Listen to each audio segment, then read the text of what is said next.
bahwa Timotius itu anak yang masih muda sekali, anak rohani dari Paulus. Dia masih muda, tetapi ada dalam sebuah tanggung jawab pelayanan yang besar.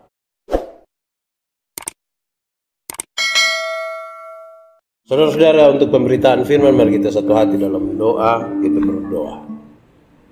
Kami mohon kepadamu Tuhan Allah, arahkanlah hati dan pikiran kami pada pemberitaan firman saat ini, sebab kami orang-orang terbatas dalam segala sesuatu. Karena itu sungguh tidak mungkin bagi kami untuk mengerti firman-Mu, kecuali kalau Tuhan menolong kami. Oleh kuat kuasa Roh Kudus-Mu kami mohon Tuhan, hari ini kami sungguh-sungguh dimampukan bukan saja untuk mengerti firman-Mu saja, tapi lebih dari itu kami dimampukan menjadi pelaku-pelaku firman-Mu. Berkati setiap hati yang sungguh disiapkan pemberitaan ini. Tolong jauhkan semua penggoda pencobaan, biar dalam damai sejahtera-Mu kami belajar dari firman Tuhan. Terima kasih Tuhan, kami rindu pada firman-Mu. Berfirmanlah bagi kami Tuhan, dalam nama Yesus firman yang hidup itu kami berdoa. Amin. Saudara-saudara, saya diminta hari ini untuk menyampaikan khotbah dengan tema kepemimpinan dan tanggung jawab. Untuk anak-anak muda, hari ini saya rindu untuk kita merenungkan kembali satu bagian pembacaan firman Tuhan yang saya kira sudah tidak asing lagi bagi kita. Terambil dari surat pertama Timotius pasal 4 ayat yang ke-12. Pertama Timotius pasal 4 ayat yang ke-12, firman Tuhan berkata demikian, jangan seorang pun menganggap engkau muda, jangan seorang pun menganggap engkau rendah karena engkau muda. Jadilah teladan bagi orang-orang percaya dalam perkataanmu, dalam tingkah lakumu, dalam kasihmu, dalam kesetiaanmu, dan dalam kesucianmu. Demikian firman Tuhan. Berbahagia setiap orang yang mendengar firman, memelihara dan melakukan dalam hidup setiap hari. Shalom. Sekali lagi, shalom buat kita semua. Baik saudara-saudara, anak-anak muda yang kekasih di dalam Tuhan Yesus, bahwa Timotius itu anak yang masih muda sekali, anak rohani dari Paulus. Dia masih muda, tetapi ada dalam sebuah tanggung jawab pelayanan yang besar. Saya kira tanggung jawab pelayanan itu juga harus dimulai dari rumah-rumah. Kalau kita di rumah kurang bertanggung jawab, lantas kemudian kita merasa bertanggung jawab sekali untuk pelayanan di gereja dan lain sebagainya, saya kira itu juga tidak terlalu baik. Tanggung jawab yang besar itu selalu dimulai dari tanggung jawab kecil. Mungkin itu di rumah, mungkin itu di kelompok-kelompok yang kecil. Yang menarik saudara-saudara tentang Timotius ini adalah Timotius itu datang dari sesungguhnya latar belakang keluarga yang berbeda.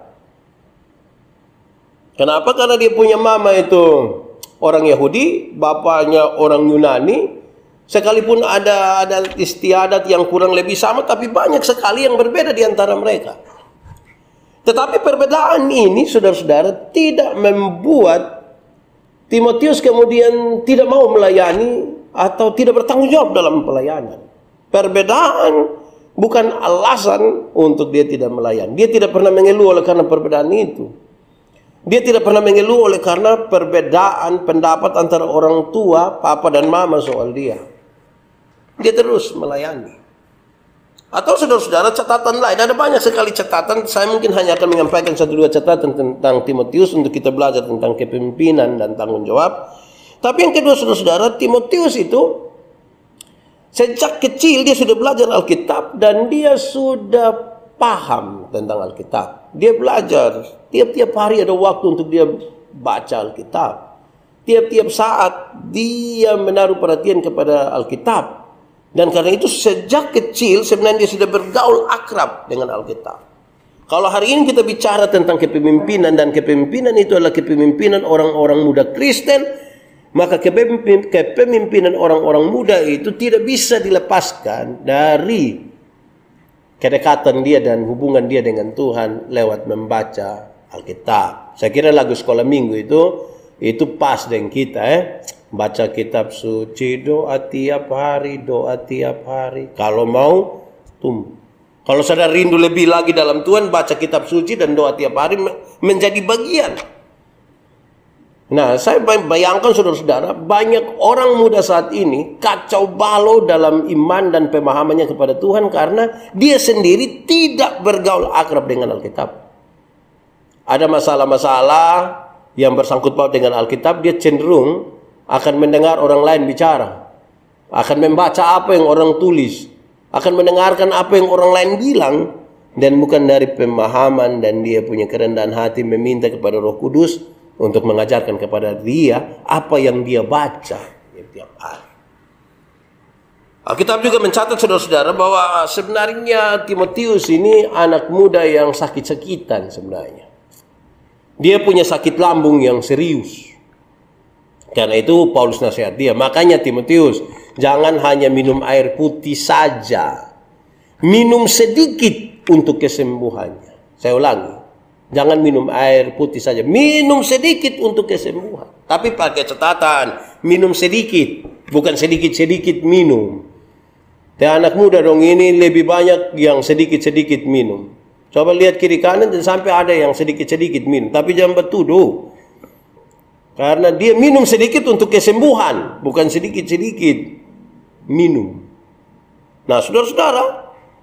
Ini hal yang menurut saya penting. Kenapa?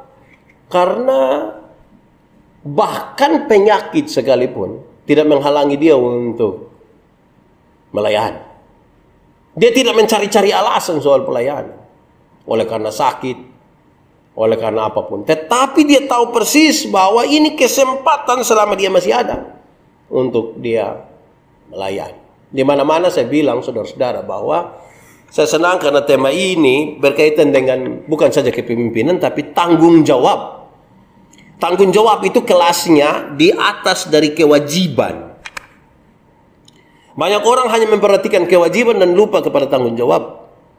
Kewajiban itu seringkali beberapa orang yang melaksanakan hanya kewajiban, orang bilang begini. Kok yang penting kan saya sudah lakukan. Kok yang penting saya sudah ibadah. Kok yang penting. Jadi yang penting dia melaksanakan saja tanpa tanggung jawab. Tanggung jawab itu sesuatu yang lebih dari sekedar sebuah kewajiban. Tanggung jawab itu melibatkan hati, perasaan, percaya. Tanggung jawab itu dia tahu bahwa dia diberi waktu untuk bertanggung jawab terhadap banyak sekali hal yang dipercayakan kepadanya. Tidak sekedar hanya melaksanakan. Nah, dalam konteks saat ini, kalau kita langsung tarik pada konteks hari ini, di mana COVID ini menjadi ancaman bagi kita semua, banyak orang tidak bertanggung jawab di situ. Beberapa orang melihat bahwa ini tanggung jawab orang lain, ini tanggung jawab pemerintah, ini tanggung jawab dari orang-orang di dinas kesehatan, para dokter, para perawat dan lain sebagainya. Tidak, kita semua bertanggung jawab. Karena kita bertanggung jawab itu, kita perlu melakukan sesuatu berkaitan dengan tanggung jawab kita untuk memutuskan rantai penyebaran virus ini. Saya ketemu beberapa orang, mereka bilang kepada saya, ini cerita teman saya, dia bilang begini, Pak Pendeta, ini anak-anak dong bilang begini, kita cuci tangan itu kan pakai alkohol, atau pakai yang disinfektan itu alkohol. Itu virus kan dia takut alkohol. Jadi kami rasa kami tidak kena. Kok kenapa? Kami tiap hari dan sopi saya ini. Wih, bayangkan kalau ada orang yang dia hidup hanya pikir begitu tuh. Maka dia akan merasa enak sekali. Beberapa orang malah terkesan sedikit rohani. Mereka bilang, oh baru pandemi saja sudah takut. Di manakah imanmu? Begitu Beberapa orang bilang kepada saya, Pak Pendeta, kenapa kita tidak ibadah saja? Kita kenapa tidak ibadah? Kok orang di pasar saja tetap ada banyak-banyak, kenapa kita tidak ibadah?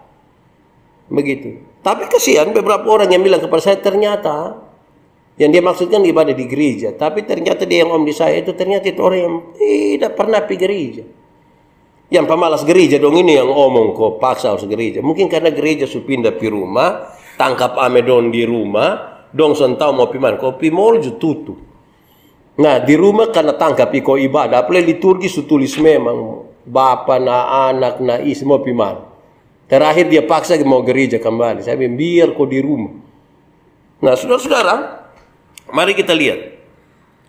Nasihat Rasul Paulus kepada Timotius ini berkaitan dengan kepemimpinan. Di mana keterkaitannya? Dia menjelaskan sebuah konsep kepemimpinan yang lain.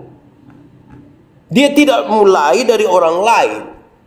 Tapi Paulus menegaskan kepada Timotius, kalau engkau mau jadi pemimpin jemaat, kalau engkau mau memimpin orang lain, mulailah dari dirimu sendiri. Janganlah menganggap dirimu rendah hanya karena engkau muda. Walaupun di luar sana saudara tahu bahwa ada banyak orang tidak percaya pada kepemimpinan orang muda. Tidak percaya, coba minta ada pemuda satu di rayon berapa, kok dia pimpin nama orang tua ibadah kaum bapak. Dia pimpin anak muda. Pas dia mau bangun, mau omong, dia sendiri kacau balau. Kan dia pikir pasti orang tua dong akan omong, dia bilang, anak kecil anak mau datang omong apa di sini. Paulus ingin menegaskan kepada Timotius, jangan engkau mulai berpikir dari cara pandang orang lain tentang engkau. Jangan. Berpikirlah tentang dirimu, engkau yang ambil keputusan. Kalimat-kalimat bijak, kita biasa baca orang bikin status di medsos, itu begini. Kita mungkin tidak dapat merubah keputusan orang lain, tapi kita bisa merubah keputusan kita. Kita tidak mungkin, bisa saja kita tidak mungkin untuk merubah cara berpikir orang lain. Tapi minimal kita mampu untuk merubah keputusan dan cara berpikir kita. Itu dimulai. Kepemimpinan yang seperti ini, saya kira kepemimpinan yang baik. Di situ dijelaskan lebih, engkau harus menjadi teladan. 1, 2, 3, 4 disebutkan di situ dengan baik, tapi dia bilang itu sebenarnya berkaitan dengan engkau bisa memimpin dirimu, baru engkau memimpin orang lain. Jangan berusaha bakalai soal jadi ketua pemuda, gemit siloma. Dia pimpin dia pun diri tidak bisa. Dia juga mau jadi ketua pemuda piko kampanye supaya rayon berapa pilih dia. Wah, tidak bisa. Mulailah dari memimpin diri. Sebab dari memimpin diri ini kemudian kita diberi kepercayaan yang besar. Nah, memimpin diri ini hal yang rumit. Karena di dalam pikiran dan perasaan kita ada begitu banyak hal.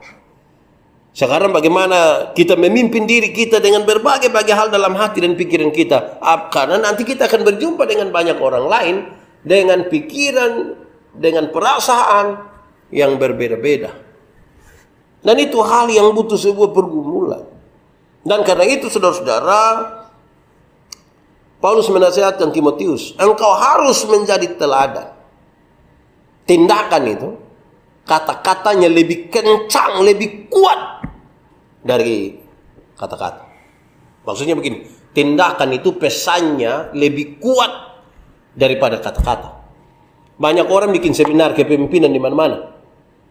Tapi itu baik. Tapi itu tidak lebih hebat dari dia melaksanakan apa yang menjadi bahan-bahan seminar. Menjadi teladan. Dan teladan itu harus dimulai dari rumah. Teladan itu harus dimulai dari tentang keluarga kita. Anak-anak muda tidak bisa tunggu nanti. Karena saya tidak terlalu yakin saudara bisa sampai masa nanti juga. Karena saudara lihat pandemi ini kan dia tiba-tiba merenggut saja begitu. Kita pernah bayangkan kok tidak saudara-saudara kalau ternyata di awal tahun 2020 kita satu dunia mengalami satu masalah sebesar ini. Kita tidak pernah bayangkan. Ketika kita dengar bahwa corona ini terjadi di Wuhan, kita pikir, oh itu di sana, tidak sampai di Kupang. Beberapa orang lain bilang begini, kita kan daerah kering, daerah panas, ya tidak datang. Oh, siapa bilang? Iran panas-panas juga dapat. Jadi bukan soal itu. Kita tidak pernah bayangkan itu. Karena itu saudara harus mulai dengan berpikir bahwa saudara ada hanya untuk hari ini. Karena mungkin besok kita tidak ada. Mungkin besok kita tidak ada. Harus hari ini. Bagi teman-teman pemuda yang bilang nanti, saudara harus berhenti dengan itu pernyataan nanti. Sekarang, karena saya ragu saudara nanti masih ada. Sekarang dia punya waktu. Jangan tunggu nanti. Beberapa anak muda ini mereka pergi ke ibadah-ibadah pemuda, hadir dalam kebaktian-kebaktian itu hanya sekedar ada saja. Dia pi. Kadang-kadang sebaik orang pi ajak dia pi ibadah, tapi dia pakai catatan. Ingat. Beta pi macam suruh beta ibadah doa. Maran bosan suruh doa, minggu depan beta sampai. Beberapa orang lebih parah lah. Waktu doa dia belum ada. Nanti pas makan kue baru dia datang. Itu memang kepemimpinan parah itu. Di situ ada kok tidak? Coba son cek yang di sekitar kamu ada kok son yang begitu. Son boleh. Kita yang memulai. Saudara-saudara, apa pikiran utama kita hari ini, saudara-saudara, di sekitar kepemimpinan dan tanggung jawab? Tugas kita besar. Kalau saya ingin bertanya kepada anak-anak muda sekarang, apakah yang akan adik-adik buat, saudara-saudara buat, berkaitan dengan tanggung jawab dan kepemimpinanmu di tengah-tengah situasi bergereja seperti ini oleh karena pandemi corona? Coba renungkan sedikit. Apa yang saudara buat? Apa yang saudara buat sekarang? Minimal saudara-saudara, kalau saudara tidak bisa melakukan apa-apa untuk membantu orang lain, pimpinlah dirimu sendiri. Tinggal di rumah, itu cukup. Kalau tidak ada urusan penting, jangan keluar rumah. Tinggal saja di rumah. Kenapa saudara-saudara? Saya dengar beberapa informasi begini. Anak-anak muda yang masih bagus-bagus ke kamu, muda air-air ini. Air tergenang. Ketika kamu kumpul-kumpul di luar, mungkin ada yang kena virus itu. Tetapi karena imunitasnya masih kuat, kekebalannya masih kuat, dia tidak terkena penyakit. Tapi nanti setelah dia dari rumah, dari kumpul-kumpul dan teman itu, dia pulang ke rumah. Di rumah itu dia ketemu dia pun mama, dia pun bapak, dia pun bayi, dia pun kakak perempuan, yang mungkin mereka pun imun sudah turun, mungkin sudah lanjut usia, su asma, su ginjal, su segala macam. Nah, mereka yang imun su menurun ini menjadi sakit dan kemudian meninggal karena kita yang bawa. Jadi dalam kondisi seperti ini, saya kira penting di rumah. Atau yang kedua, saudara-saudara, ibadah di rumah ini kan tidak biasa. Ibadah di rumah ini kan tidak biasa. Jadi ketika bilang mari kita masing-masing ibadah di rumah, tidak banyak orang bertanggung jawab untuk beribadah di rumah. Kenapa? Satu, kosong ada orang lihat. Paling nanti dan tanya, kamu ada ibadah? Iya ada, lihat. Dia sana ibadah juga, tapi as dia foto seolah-olah dia ada ibadah. Dia taruh Alkitab, taruh dia pun envelope persembahan, baru foto seolah-olah dia ibadah. Ini kan belajar soal tanggung jawab. Apa yang kita laksanakan? Satu, tidak ada orang lihat. Yang kedua, kok di rumah kita dan kita jadi sudah. Yang penting jadi sah. Yang penting orang tahu kita ibadah. Saya kira itu masalah-masalah kita sekarang. Dan karena itu anak-anak muda ini dituntut. Informasi kemarin itu menarik. Kenapa? Karena yang terkena paling banyak itu adalah orang-orang usia 30 tahun sampai 59 tahun. Itu logikanya mereka masih muda. Mereka punya mobilitas di luar yang cukup tinggi. Separuh ini ada pandemi kusur di rumah mah. Sabtu pagi dong mau pi apa leh? Car Free Day di situ. Terlalu mau cari sehat apa?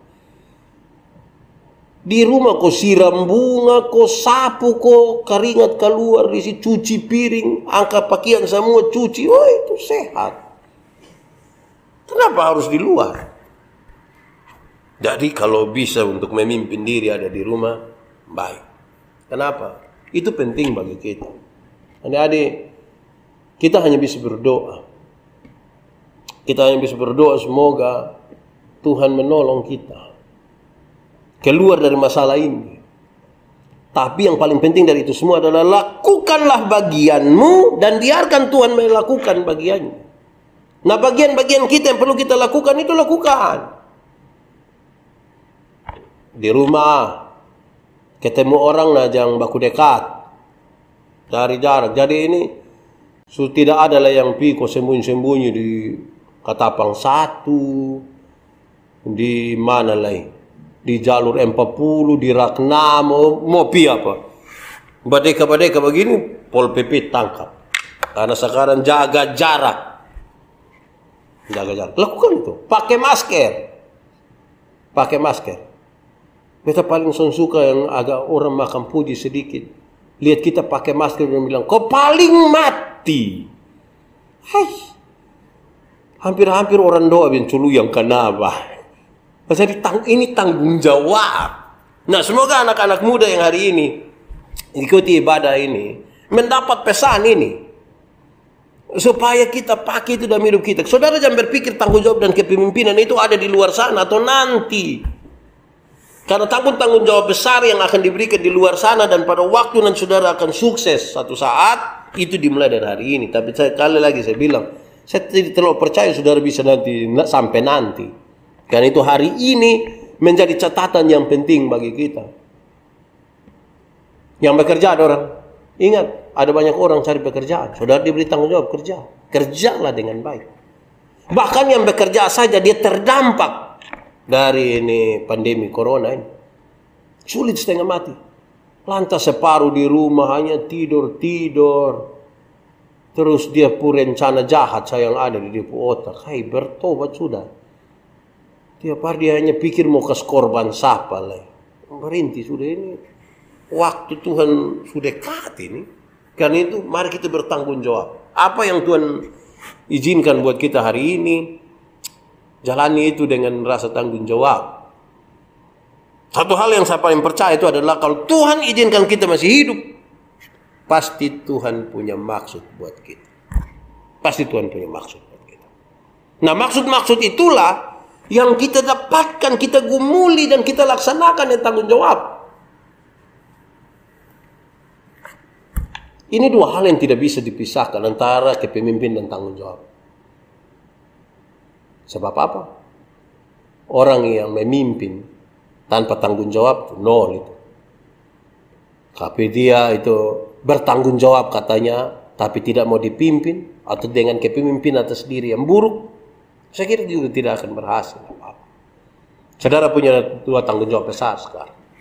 Tanggung jawab secara lahiriah sosial, tapi tanggung jawab secara rohani. Itu dua hal yang harus saudara jalani hari ini. Secara sosial, dalam kehidupan jasmani, bermasyarakat di orang lain, tanggung jawabmu. Tapi sekaligus juga tanggung jawab iman di hadapan. Renungkanlah baik-baik. Lakukanlah itu.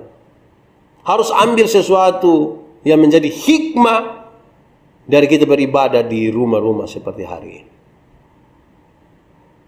Banyak orang memberi diri mereka. Teman-teman, separuh harus jalan, pegang tripod, pegang kamera, piko, syuting. Orang khotbah di mana-mana, baru separuh dia nonton. Dia hanya cek-cek, saya bilang, wih bosan di mana nih? View pun bagus lah. Kapan kita pi? Wih, ini orang dosen takut corona betul-betul. Jadi mari kita memberi diri kita dalam tanggung jawab yang besar. Kita terus berdoa bersama-sama, kan kita percaya Tuhan izinkan semua terjadi dan pasti Tuhan punya rencana bagi kita semua supaya Tuhan menolong kita. Tuhan memberkati kita. Saudara-saudara, mari kita satu hati dalam doa. Kita berdoa. Terpujilah nama-Mu ya Tuhan Allah, yang memberikan hidup kepada kami dan memelihara kami semua. Kami bersyukur untuk firman Tuhan buat kami, supaya kami belajar memimpin diri kami sendiri dan belajar bertanggung jawab mulai dari diri kami. Terima kasih bahwa di tengah-tengah situasi pandemi seperti ini, ada kesempatan bagi kami semua, teristimewa anak-anak muda ini, untuk mereka berkumpul dan beribadah. Sekalipun kami dipisahkan oleh jarak, tetapi kami percaya kami bisa satu dalam doa dan dalam iman. Untuk itu kami berdoa kepadamu Tuhan supaya Setelah firman-Mu Engkau tanamkan dalam hati, pikiran, dan hidup kami, biarlah Engkau tanamkan kepada kami rasa persekutuan kami, dan kami bangun itu dari rumah-rumah kami masing-masing. Kami percaya kalau Tuhan izinkan pandemi ini terjadi, pasti Tuhan punya cara untuk itu semua. Karena itu kami memohon di dalam nama Tuhan, tolonglah kami. Kami berdoa bagi semua kami yang terdampak virus corona ini. Tuhan tolong. Baik kami yang kehilangan pekerjaan, baik kami yang kehilangan pendapatan kami, baik kami yang sakit, baik kami yang bekerja untuk menolong mereka. Kami minta kepadamu Tuhan, tolong kami semua. Berikan kekuatan, hikmat, dan bijaksana dari Tuhan. Tapi lebih dari itu, berikan kepada kami iman, supaya kami terus percaya pada Tuhan sekalipun kami dalam sebuah situasi yang tidak menguntungkan. Ya Tuhan Allah, bangsa dan negara kami, pemerintah kami, dan para medis, orang-orang yang meneliti, kami berdoa Tuhan berikan hikmat kepada mereka supaya mereka dapat menemukan hal-hal yang dapat menanggulangi pengembangan virus ini. Karena kami percaya Tuhan bisa menggunakan mereka. Orang-orang yang terdampak sehingga sulit makan minum, Tuhan berkati mereka. Tolonglah mereka dengan cara Tuhan. Tuhan gerakkan semua orang untuk bertanggung jawab bersama-sama di dalam situasi ini. Mereka yang berpikir soal masa depan, pekerjaan, jodoh, dan lain-lain, Tuhan tolonglah. Hanya kepadamu lah kami berserah. Kami minta kepadamu Tuhan supaya semua orang yang masih memberi diri mereka untuk ibadah-ibadah, untuk mensukseskan ibadah-ibadah seperti ini, Tuhan memberkati dan menolong mereka.